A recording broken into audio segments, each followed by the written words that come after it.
समय पहले की बात है। एक बहुत बड़ा व्यापारी हुआ करता था। वीरेंद्र नाम था उसका। वीरेंद्र का मसालों का व्यापार था। वीरेंद्र का व्यापार दूर दूर तक फैला हुआ था। रेशम, मसाले, इत्र, कीमती पत्थर, सब कुछ उसकी नाव में लदकर अलग अलग देशों में जाता था। उसके पास नौकर चाकर थे, घोड़े और एक सुंदर सा घर था जहां वो अपने परिवार के साथ रहता था। वीरेंद्र की 3 बेटियां थीं, नैना, रुचिता और पायल। तीनों अपनी अपनी तरह से सुंदर थी, लेकिन नैना अपनी बहनों से ज्यादा सुंदर भी थी और उसके मन में दया थी और स्वभाव में सादगी थी। लोग कहते थे, नैना सिर्फ सुंदर ही नहीं है बल्कि समझदार भी है। नैना घर की देखभाल करती, पिता के लिए पानी, खाना, कपड़े, प्रेस, सब कुछ अपने पिता के लिए नैना ही करती थी। हर काम में उसकी सच्ची लगन दिखाई देती थी। नैना का बस एक ही सपना था कि उसकी शादी एक राजकुमार से हो। नैना हर रात एक ही सपना देखती थी कि उसकी शादी एक बहुत सुंदर राजकुमार से हो जाती है। वहीं दूसरी ओर रुचिता और पायल हर समय सजने संवरने, नए गहनों और महंगे इत्रों की फरमाइश करती रहती।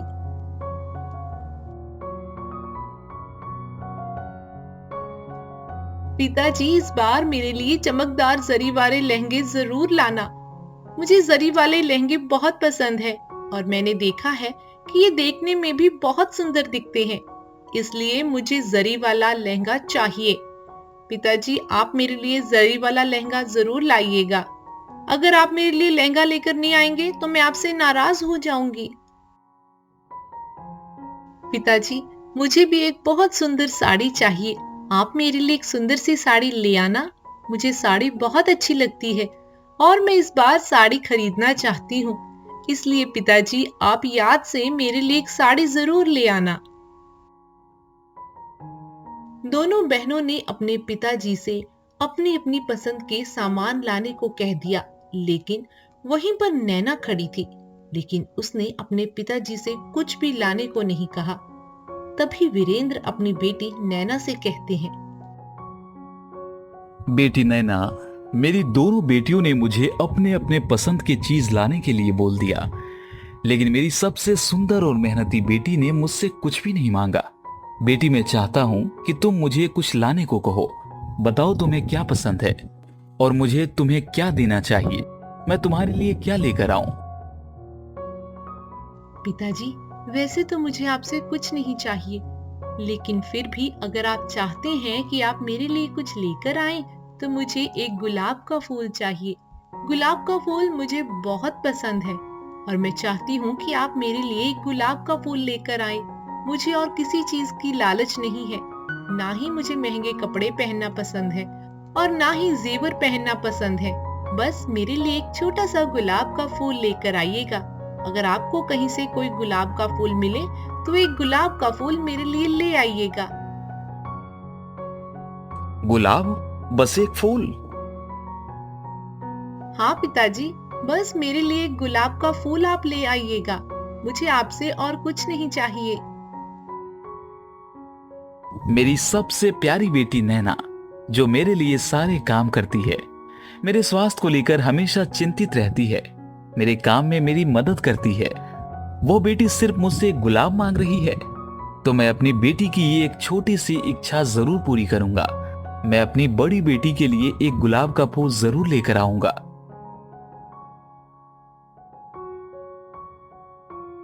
वीरेंद्र ने सिर हिलाया और व्यापार के सिलसिले में निकल पड़े। उसे क्या मालूम था कि ये साधारण सा अनुरोध उसकी और उसकी बेटी की किस्मत को बदल देगा।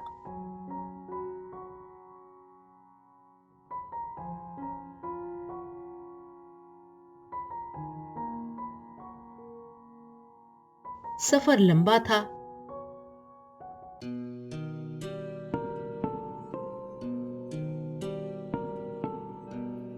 कुछ महीनों के भीतर व्यापार में बुरी खबरें आने लगी। एक जहाज समुद्र में डूब गया, दूसरे पर डाकू हमला कर गए, तीसरा रिश्वतखोर अधिकारियों ने जब्त कर लिया।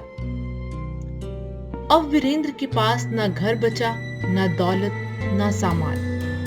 लौटते वक्त वह थका टूटा और चिंताओं से घिरा हुआ था। रास्ते में जंगलों से गुजरते हुए बर्फबारी और तूफानों में वे एक दिन रास्ता भटक गया। वीरेंद्र को अपने व्यापार में नुकसान हो जाता है, इस बात की चिंता वीरेंद्र को अंदर ही अंदर खाने लगती है और वीरेंद्र चिंता में अपने घर का रास्ता भटककर जंगल के रास्ते में चला जाता है। शाम ढल चुकी थी, पेट में भूख, हाथ में खाली थैला। तभी घने जंगल का एक रास्ता दिखा जो एक विशाल और रहस्यमयी महल की ओर जाता था। वीरेंद्र जब सामने जाता है तो वह देखता है कि उसके सामने बहुत बड़ा महल है जो देखने में बहुत ही सुंदर दिखाई दे रहा है। वीरेंद्र ने चौंक कर उस महल को देखा। विशाल लोहे का दरवाजा लेकिन खुला हुआ, अंदर चारों तरफ बाग बगीचे, सुंदर फूल और टिमटिमाती मोमबत्तियों से जगमगाता दरबार। अजीब बात ये थी कि वहां कोई इंसान नजर नहीं आ रहा था।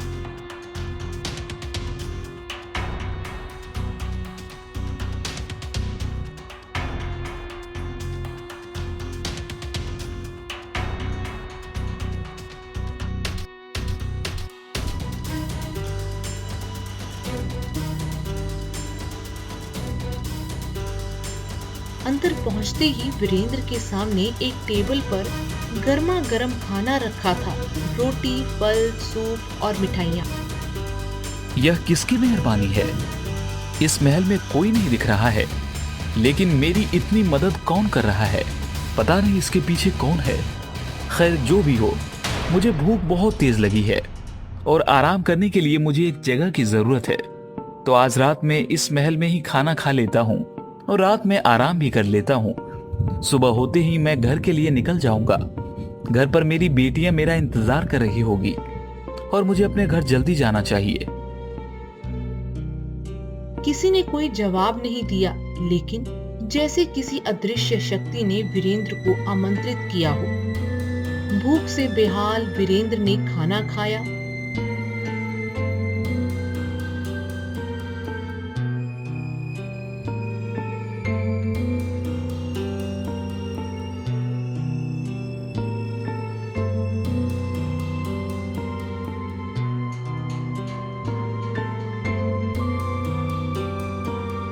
फिर बगल के कमरे में एक बिस्तर पर लेट गया और गहरी नींद में सो गया।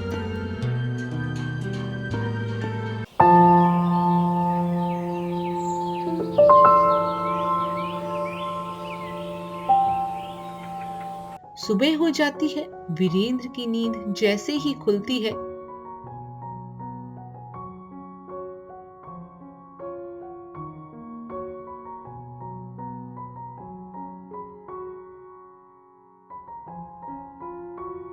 वीरेंद्र महल से बाहर निकल जाते हैं।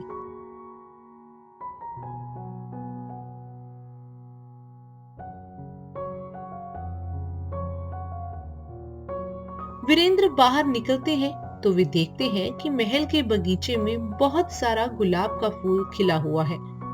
ये देखकर वीरेंद्र को अपनी बड़ी बेटी नैना की याद आ जाती है कि घर से निकलने से पहले बेटी नैना ने वीरेंद्र से गुलाब का फूल मांगा था।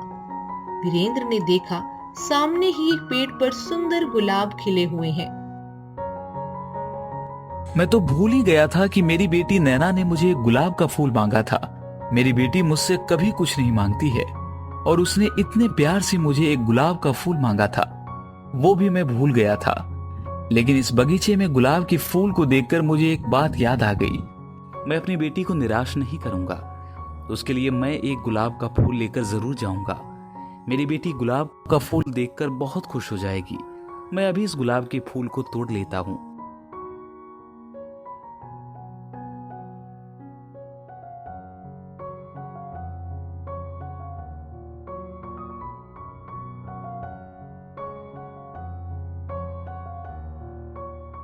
इतना बोलकर वीरेंद्र एक गुलाब का फूल तोड़ लेते हैं, लेकिन तभी एक गूंजती हुई गर्जना हुई, जैसे आसमान फट गया हो।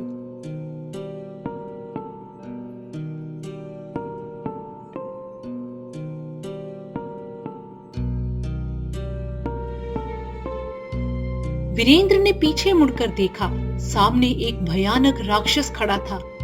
लंबा, लाल आंखें, पंजों जैसे हाथ और शेर की तरह मोटी आवाज। राक्षस को देखकर वीरेंद्र बहुत डर जाता है। वह राक्षस वीरेंद्र से कहता है, किसने मेरी इजाजत के बगैर मेरे बगीचे से गुलाब तोड़ा? क्या तुम वही हो जिसने मेरे बगीचे से गुलाब का फूल तोड़ा, वो भी मुझसे बिना पूछे?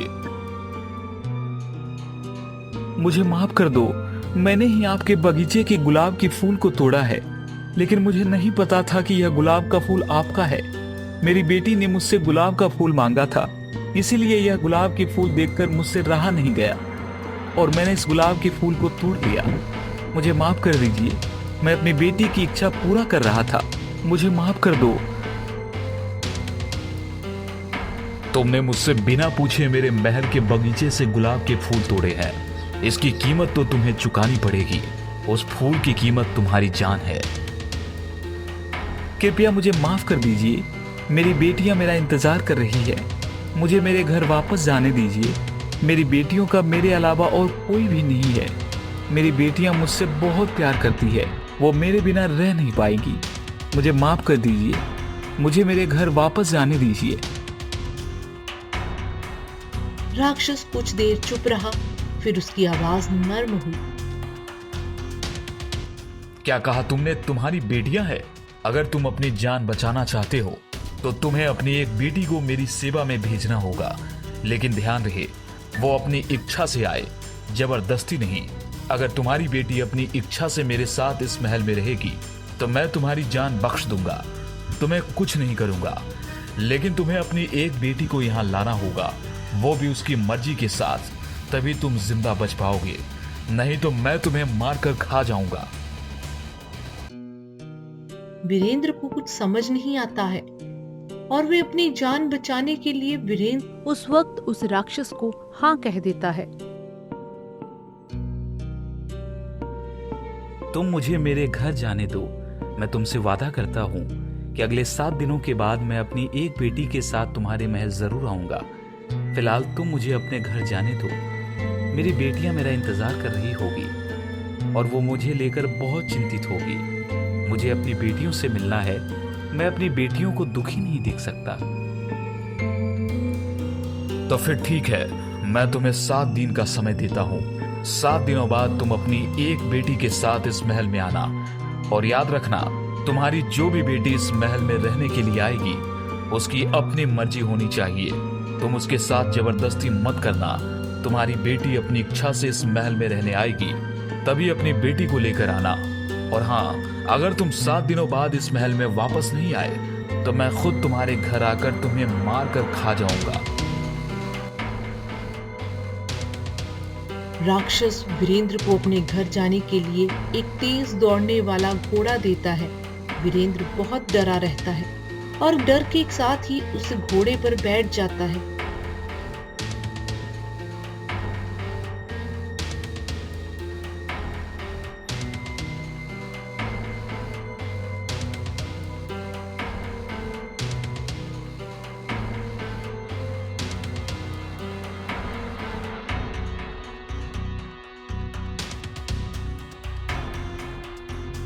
घोड़ा बहुत तेजी के साथ उस महल से बाहर निकल जाता है और घोड़ा बहुत तेज दौड़कर समय के साथ वीरेंद्र को उसके घर पहुंचा देता है।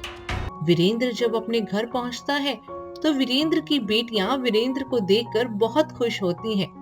वे बहुत खुश हो जाती हैं कि उनके पिता घर वापस आ गए हैं, वे भी सही सलामत। पिताजी, आप ठीक तो हो? आप रात भर कहाँ थे?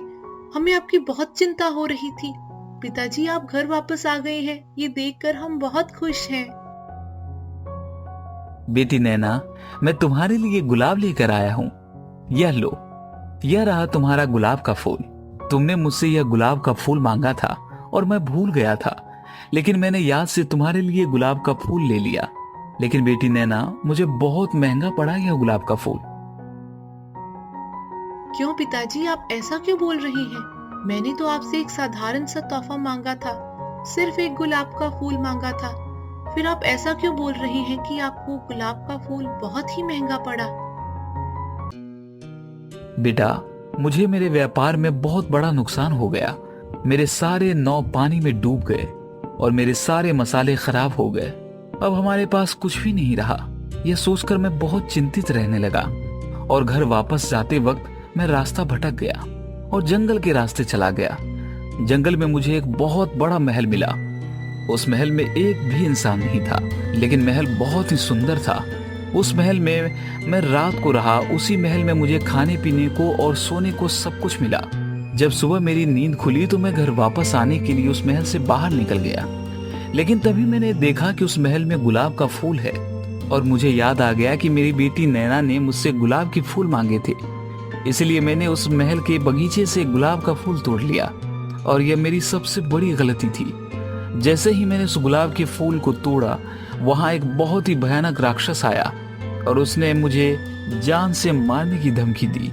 उस राक्षस ने मुझसे कहा कि अगर मैं अपनी जान बचाना चाहता हूँ तो मुझे अपनी एक बेटी को उस राक्षस को सौंपना होगा। मेरी बेटी जो अपनी मर्जी से उस राक्षस के साथ उस महल में रहने जाएगी, तभी मेरी जान बच सकती है, नहीं तो वो राक्षस मेरे घर में आकर मुझे मार देगा। एक फूल के लिए किसी राक्षस के पास जाना होगा? कैसी मूर्खता है! ये सब ये नैना की वजह से ही हुआ है। इसी की एक बेकार मांग की वजह से आज हमारा सामना एक राक्षस से हो गया है। अब हम उससे अपना पीछा कैसे छुड़वाएंगे? पिताजी, मुझे तो राक्षस के बारे में सोचकर ही डर लग रहा है। उस राक्षस के सामने खड़ा होने की हिम्मत कौन करेगा? मैं तो नहीं चाहूंगी। आपने क्यों वादा किया पिताजी? हमें अपनी बहनों की कुर्बानी नहीं चाहिए थी। पिताजी, आपने उस राक्षस से ऐसा वादा क्यों किया जो आप पूरा नहीं कर सकते हैं? मुझे भी उस राक्षस के बारे में सोचकर ही बहुत डर लग रहा है। उसके सामने तो मैं खड़े होने के बारे में सोच भी नहीं सकती हूँ। पिताजी, आपको परेशान होने की जरूरत नहीं है। इतनी बड़ी मुसीबत में आप मेरी वजह से फंसे हैं और आपको उस राक्षस के पास जाने की जरूरत नहीं है। उस राक्षस के पास मैं जाऊंगी। मेरी एक छोटी सी मांग की वजह से आप इतनी बड़ी मुसीबत में फंस जाएंगे, ये मैं नहीं जानती थी पिताजी। लेकिन अब वह समय आ गया है जब मैं अपनी गलती को सुधारूं। मैं उस राक्षस के पास जाने के लिए तैयार हूँ और मैं अपनी मर्जी से उस राक्षस के पास जाना चाहती हूँ। पिताजी, मैं जाऊंगी। आपने मेरी खुशी के लिए गुलाब लाने की कोशिश की थी, अब मेरी बारी है। मैं आपकी जान बचाऊंगी। नहीं बेटा, मैं तुम्हें वहां नहीं भेज सकता। वो जगह बहुत ही डरावनी है। उस महल में उस राक्षस के साथ कोई 1 घंटे नहीं रह सकता है और तुम्हें मैं उस महल में रहने के लिए भेज दूं? नहीं बेटा, अब कुछ नहीं हो सकता है। मैं तुम्हें वहां कभी नहीं जाने दूंगा।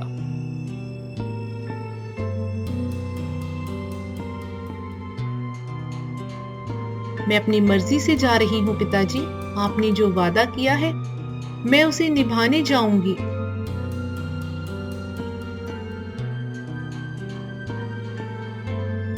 नैना की बहादुरी, उसका त्याग और पिता के लिए प्रेम ने इस कहानी को ही बदल दिया था। अगले दिन नैना अपने पिता के साथ उसी रहस्यमय महल की ओर निकल पड़ती है जहां उसकी मुलाकात होने वाली थी एक शापित राक्षस से, जो सिर्फ एक चीज की तलाश में था, सच्चा प्रेम। धूप फीकी हो चुकी थी। जंगल की सड़कों पर सन्नाटा पसरा हुआ था। पक्षियों की आवाजें दूर थी और हवा में अजीब सी खामोशी थी।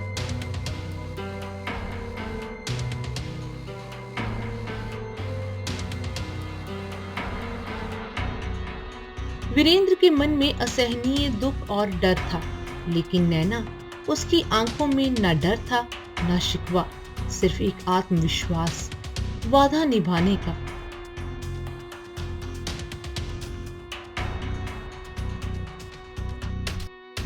बेटी, अभी भी सोच लो। मैं तुम्हें उस भयानक जगह नहीं ले जाना चाहता।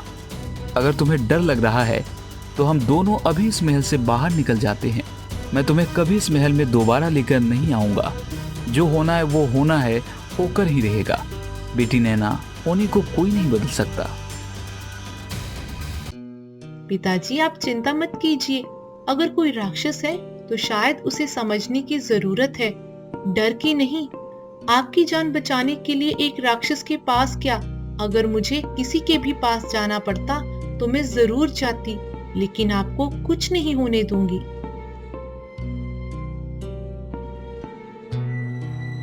सूरज ढल चुका था। महल की सीढ़ियां फिर से जगमगाने लगी थी। जैसे ही उन्होंने दरवाजा पार किया, वही दृश्य सामने आया। चमचमाती दीवारें, बगीचों में खिले फूल, हवा में गुलाब की खुशबू। इस बार कोई डरावनी आवाज नहीं आई, बस धीमी धीमी आवाज में दरवाजा अपने आप खुलने लगा।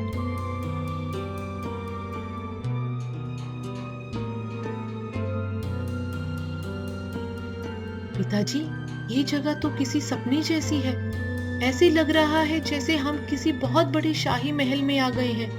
ये महल बहुत ही सुंदर है। पिताजी, महल जब बाहर से इतना सुंदर है तो अंदर से और कितना ज्यादा खूबसूरत होगा। और हर सपना सच्चा नहीं होता बेटी। यह महल देखने में जितना ज्यादा सुंदर है और इस महल में जितने आराम है वो कहीं नहीं मिलेगा। यह बात बिल्कुल सच है। लेकिन इस महल में जो राक्षस है, इतना भयानक राक्षस है जिसके सामने यह महल एक सपना है, जो बाहर से देखने में अच्छा तो लगता है, लेकिन इस महल में कोई रह नहीं सकता। अचानक उनके सामने वही राक्षस प्रकट हुआ।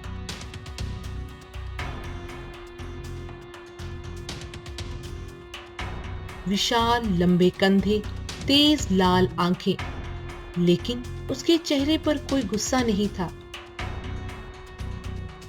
उनके सामने एक राक्षस तो खड़ा था, लेकिन ये राक्षस दयालु राक्षस था। उसके अंदर बिल्कुल भी गुस्सा नहीं था और वे राक्षस देखने में बहुत ही शांत लग रहा था। तुम आ गई, वो भी अपनी इच्छा से। यह देखकर मैं बहुत खुश हुआ। तुम्हें इस महल में किसी भी तरह की दिक्कत नहीं होगी। तुम्हें जो भी चीज पसंद है वो तुम्हारे सामने आ जाएगी। अच्छे कपड़े, अच्छे गहने, अच्छा खाना, तुम्हें जो कुछ भी पसंद है वो सब कुछ तुम्हें इस महल में मिलेगा। बस तुम इस महल में खुश रहना। हाँ, मैं यहाँ अपनी मर्जी से आई हूँ। मैं आपके साथ इस महल में रहने के लिए तैयार हूँ। अब आप मेरे पिताजी को छोड़ दीजिए। तुम्हारा पिता अब सुरक्षित है, वो जा सकती है। तुम्हारे पिताजी को अब मुझसे कोई खतरा नहीं। मैं जो चाहता था वो तुम्हारे पिता ने कर दिया है।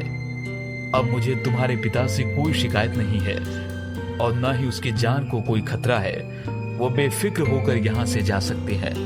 आपकी बेटी यहाँ बहुत खुश रहेगी। आपको अपनी बेटी की चिंता करने की कोई जरूरत नहीं है। आपकी बेटी को यहाँ पर सभी चीजों की सुविधा मिलेगी। उसे किसी भी चीज की दिक्कत नहीं होगी। आप आराम से अपने घर जा सकते हैं। पिताजी, आपने जो किया वे सच्चे प्रेम से किया। अब मुझे वही प्रेम निभाना है। मैं आपसे मिलने जरूर आऊंगी पिताजी। और फिर नैना को उस महल में छोड़कर वीरेंद्र वहां से चले जाते हैं।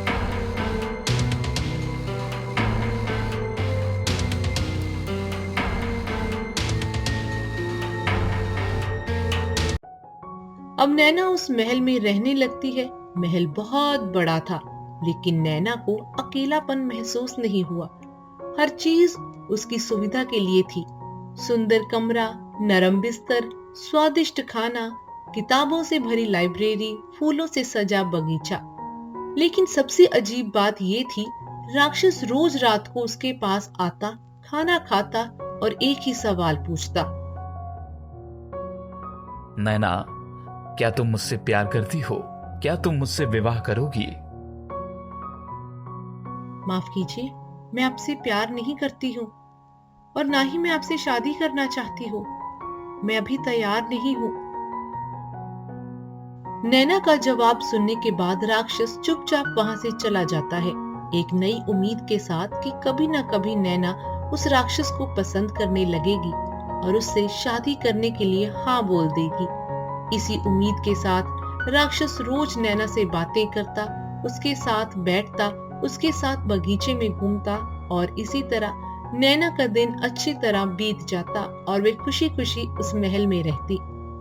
धीरे धीरे नैना को महसूस हुआ कि राक्षस जितना डरावना दिखता था उतना ही कोमल दिल का है। वह उसे हंसाने की कोशिश करता, उसके सवालों के जवाब सुनता और उसकी पसंद नापसंद का ख्याल रखता। आपके महल में कोई और क्यों नहीं है? आप इस महल में अकेले क्यों रहते हैं? आपके इस महल में सिर्फ आप अकेले ही रहते हैं। क्योंकि मेरे साथ रहना आसान नहीं, मैं शाफित हूं। मेरी शक्ल देखकर कोई भी इंसान मेरे साथ रहने को तैयार नहीं है। लोग मुझसे डरते हैं, इसीलिए मैं इस महल में अकेला ही रहता हूं। किसने दिया आपको ये शाप और क्यों दिया? आपकी उससे क्या दुश्मनी थी जो उसने आपको इतना बड़ा श्राप दे दिया? वो एक लंबी कहानी है जो शायद तुम जानना नहीं चाहोगी। कभी फुर्सत से मैं तुम्हें यह कहानी सुनाऊंगा।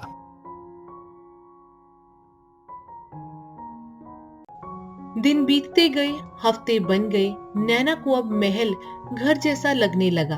वह बगीचे में फूलों को सजाती, पुस्तकालय में किताबें पढ़ती और हर रात राक्षस के साथ खाना खाती। राक्षस ने कभी भी उसे कैद जैसा महसूस नहीं करवाया। वे आजाद थी। नैना का मन अब कहीं और जाने का नहीं करता था। एक रात नैना को अपने घर की बहुत याद आती है। नैना अपने पिता को, अपनी बहनों को और अपने घर को बहुत याद करती है और उदास होकर अपने कमरे में बैठी रहती है।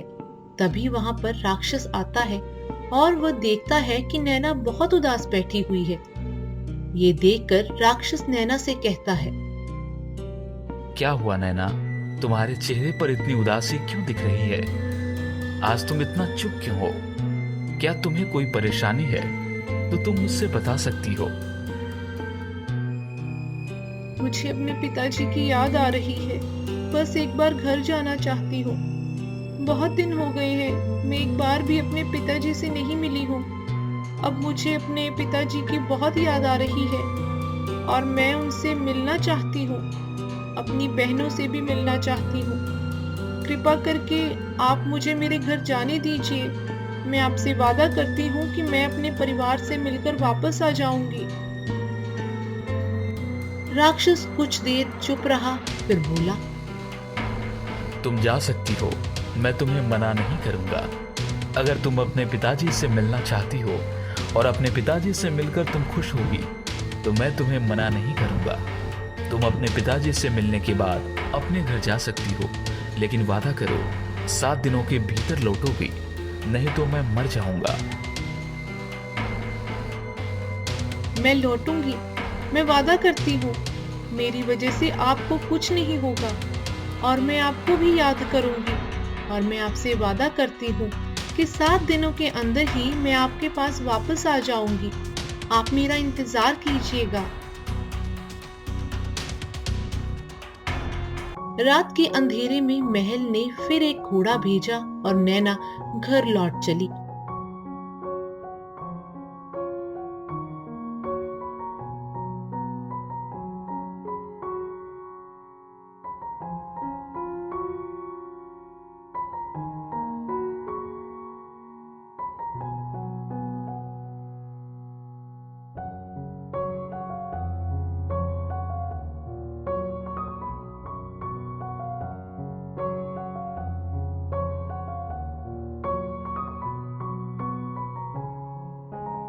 नैना अपने घर वापस आकर बहुत खुश होती है। नैना के पिता नैना को देखकर बहुत खुश होते हैं। यहाँ तक कि नैना की दोनों छोटी बहनें भी नैना को देखकर बहुत खुश होती हैं और उसके मन में नैना को लेकर जरा भी जलन नहीं होती, बल्कि अपनी बहन को देखकर बहुत ज्यादा खुश होती है। नैना अपने पिताजी से खूब सारी बातें करती है, अपनी बहनों से भी खूब सारी बातें करती है। साथ बैठकर खाना खाते हैं और नैना बहुत खुशी से अपने परिवार के साथ समय व्यतीत करती है। और इस तरह 7 दिन बीत जाते हैं और नैना ये बात भूल जाती है कि 7 दिनों के अंदर ही उसे राक्षस के पास वापस जाना था। एक रात नैना सोई रहती है, तभी नैना को एक सपना आता है। सपने में नैना देखती है कि राक्षस जमीन पर पड़ा हुआ है और वह जीवित नहीं है, वह मर चुका है। इतना भयानक सपना देखकर नैना की आंखें खुल जाती हैं। नहीं, मैं इतनी बड़ी बात कैसे भूल सकती हूँ? मुझे जाना होगा, मुझे अभी महल के लिए निकलना होगा। मेरी वजह से उस राक्षस को कुछ नहीं हो सकता। अब नैना को समझ आ गया था, वह राक्षस को चाहने लगी है, उसके रूप से नहीं, उसके हृदय से। वे दौड़ती हुई उस महल की ओर निकल पड़ी। आसमान में बादल छाए हुए थे। नैना को कुछ नहीं सूझ रहा था। वो महल की ओर दौड़ती जा रही थी, जैसे कोई उसकी आत्मा को खींच रहा हो। उसकी आंखों में सिर्फ एक चेहरा था, राक्षस का, जो अब उसके लिए डरावना नहीं था, बल्कि वो एक ऐसा अस्तित्व बन चुका था जो उसके हृदय में गहराई तक उतर चुका था। महल पहुंचते ही कुछ अजीब महसूस हुआ। ना वो टिमटिमाती रोशनी, ना स्वागत करता बगीचा, ना चलती मोमबत्तियां, सब कुछ जैसे थम गया हो।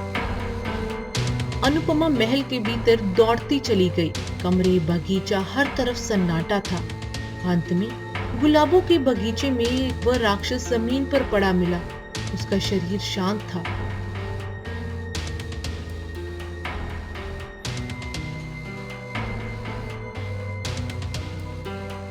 नहीं नहीं, आप मुझे छोड़कर नहीं जा सकते। मुझसे बहुत बड़ी गलती हो गई है, मुझे माफ कर दीजिए। आपको कुछ नहीं हो सकता। आप उठिए ना, देखिए मैं वापस आ गई हूँ। मैं भूल गई थी, मैं लौट नहीं पाई समय पर अब मैं समझ गई हूँ। मैं आपसे प्रेम करती हूँ और मैं आपसे विवाह करना चाहती हूँ। कृपया आंखें खोलिए, मैं वादा करती हूँ, मैं हमेशा आपके साथ रहूंगी। कुछ क्षणों तक सब शांत रहा, फिर धीरे धीरे एक तेज रोशनी बगीचे को घेरने लगी। राक्षस का शरीर रोशनी से घिर गया। नैना पीछे हट गई, चौंक कर उसकी ओर देखती रही। नैना की आंखों के सामने राक्षस की भयानक आकृति धीरे धीरे बदलने लगी। वे राक्षस एक सुंदर राजकुमार में बदल जाता है। अब नैना के सामने एक सुंदर तेजस्वी राजकुमार खड़ा था। उसकी आंखों में आभार था और चेहरा चमक रहा था। नैना, तुमने मुझे मुक्त कर दिया। जिस श्राप की वजह से मेरा रूप राक्षस जैसा हो गया था, आज तुम्हारी वजह से मैं एक बार फिर इंसान बन गया हूँ। नैना, एक चुड़ैल ने पूरे महल में आतंक मचा रखा था। मैंने उसे मृत्यु दंड दे दिया था। उसने मुझे श्राप दिया कि मैं एक राक्षस बन जाऊंगा और जब तक मुझे कोई सुंदर राजकुमारी अपनी मर्जी से शादी करने को तैयार नहीं हो जाती, तब तक मैं राक्षस बना रहूंगा। आज तुम्हारी वजह से मैं एक बार फिर इंसान बन गया हूँ। तुम्हारा बहुत बहुत शुक्रिया।